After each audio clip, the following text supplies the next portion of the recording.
Hi there, my name's Joey, and I'm a coach at the Plucky Jester, where we help amateur creatives get started and stay moving on their creative projects. We do this by designing solid habits, forging strong focus, and breaking down daunting and ambitious projects to their smallest behaviors so you can get started right away. Over the course of this series, I'll be giving myself a taste of my own medicine. I'll be showing you how I cultivate a habit by attempting to learn how to play the Regulator by Clutch through consistent practice of only 10 minutes over 28 days. It will also be a consistent practice of me showing you how I go through the creative struggle of producing YouTube content. By the end, I hope you'll be convinced of the compounding power of habits and that you'll learn a little bit more about the process we use at the Plucky Jester and see whether it might be a fit for you and your creative ambitions. Full disclosure, I've been playing guitar for a little while. This guitar is actually almost 20 years old, but hopefully you'll see the dramatic improvement from day 1 to day 28 and be convinced of the compounding power of habits. Hopefully you'll also see a dramatic improvement in the quality of my videos. Day 8. I was editing some previous videos and it became really apparent to me how much I've improved with small amounts of consistent practice. I think this highlights the benefits of not just consistent practice, but also the benefits of keeping a log of where you started from. And you can easily let yourself feel like you're not making a lot of progress from day to day, but if you look at your progress over a week or even longer, you may surprise yourself. Speaking of surprises, let's see what the Regulator has in store for me today.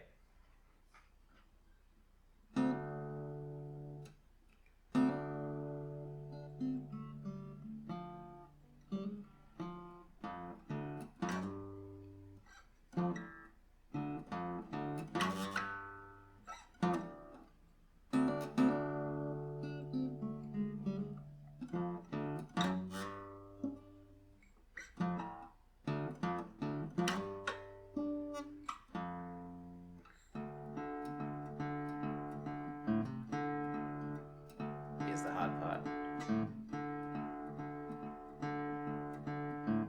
Here we go.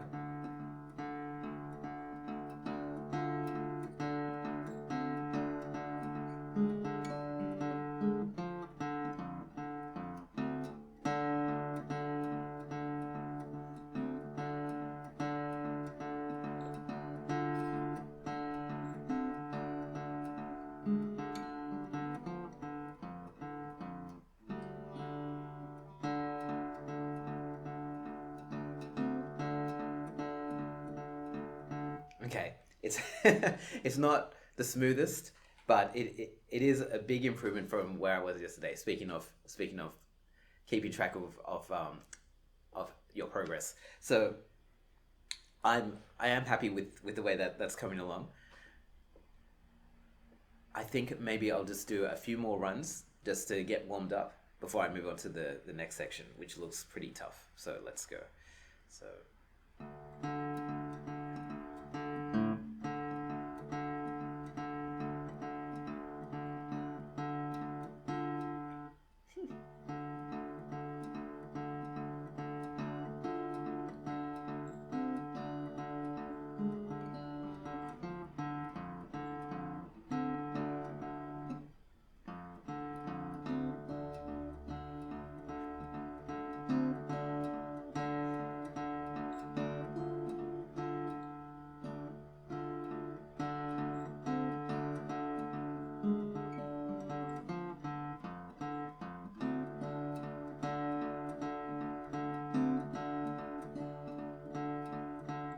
Okay, I'll do another run.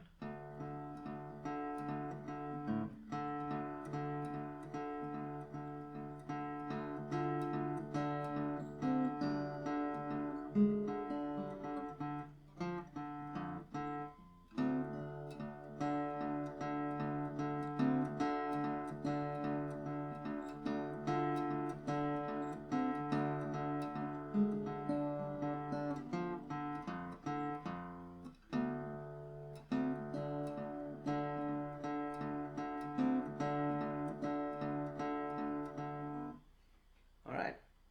So the next bit, the reason I said it looks a bit tricky is because it has this weird chord shape. Oh, I assume it's a chord shape. And it looks something like, got to stretch these fingers all the way over here. Oh no, just one down like that.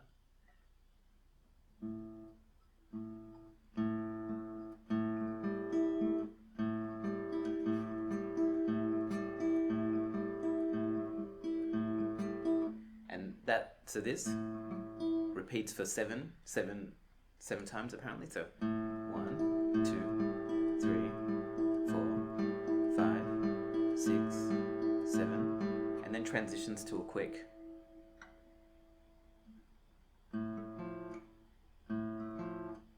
Which doesn't really sound right. And then onto the usual.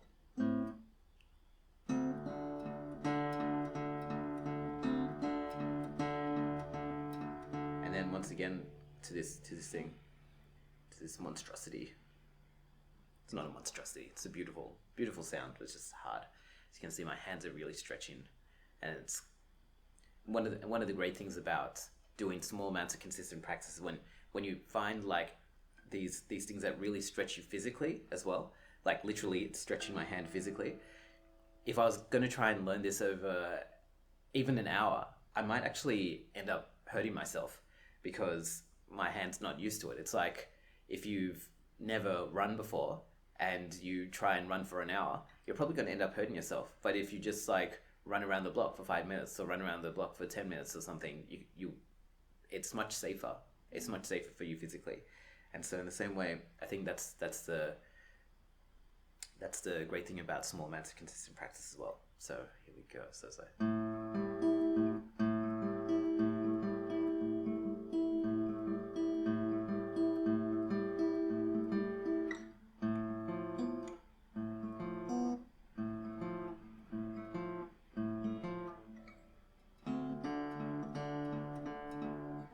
I think the tricky part, also a tricky part here is I'm relatively familiar with this bit. So the tendency is for me to play it quicker because I'm familiar with it. But I think, as I was saying in a previous video, it's good to try and keep a consistent pace all the way through. So.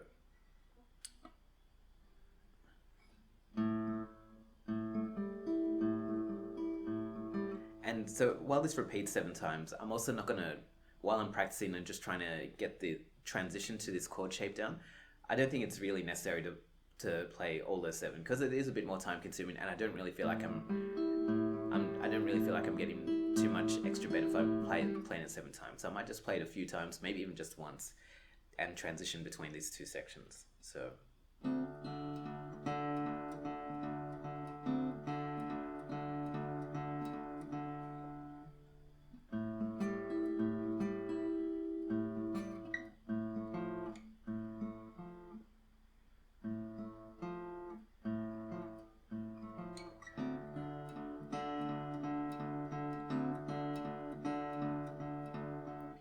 I love the sound of it though. As I keep saying throughout all this series, it's like I love the sound of it. It's just so hard to play. Challenging for me anyway.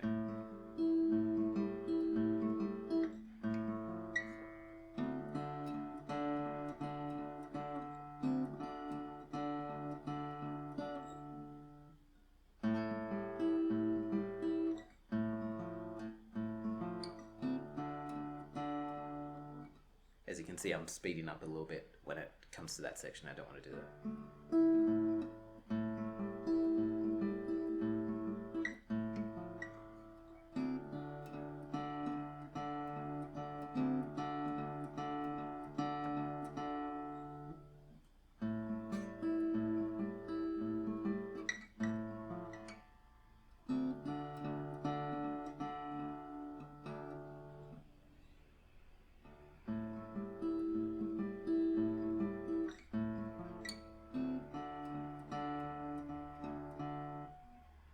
My hand's starting to feel a little bit sore, so I'm not gonna push that. I'm just gonna return to some more familiar parts and let it relax a little bit, and then I might return to that. It might return to that part if there's still time later.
Okay, that's time.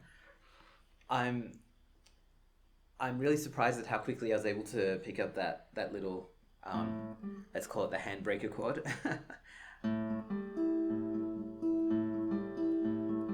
And I'm loving the way it sounds. I think still the sticking point for me, if I'm going to look at this entire song, and I'm not trying to get it perfect throughout, but there is still that sticking point of that middle part that goes like.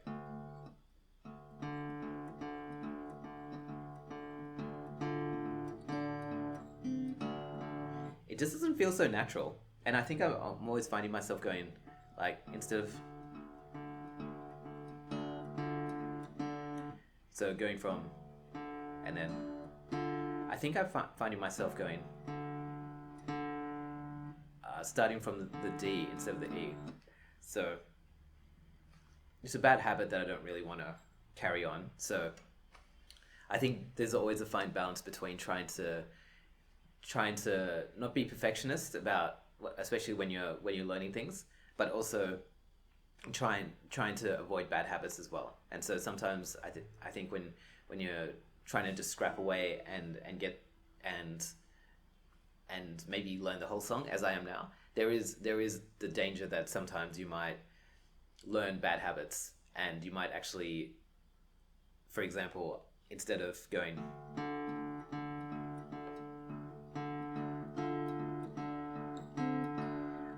with repetition, I might actually end up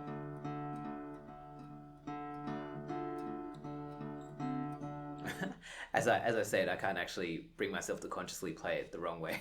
But yeah, I think that's just an interesting thing to keep in mind whenever you're learning something, that you don't want to be perfectionist about it because you're just learning. At the same time, you want to be mindful of doing things the right way and not ingraining bad habits. But anyway, I'm still having a great time with the song. The as I said in a previous video, this is prime time for the dip and losing motivation. So I am very much leaning on my like how much intrinsic motivation I'm getting from doing this, and also when I look back on past videos, how much progress I've been making as well. So yeah, it's been a really fun journey so far. Not even halfway through it, and I'm looking forward to seeing what else is in store. Thank you for watching, and I'll see you in the next video.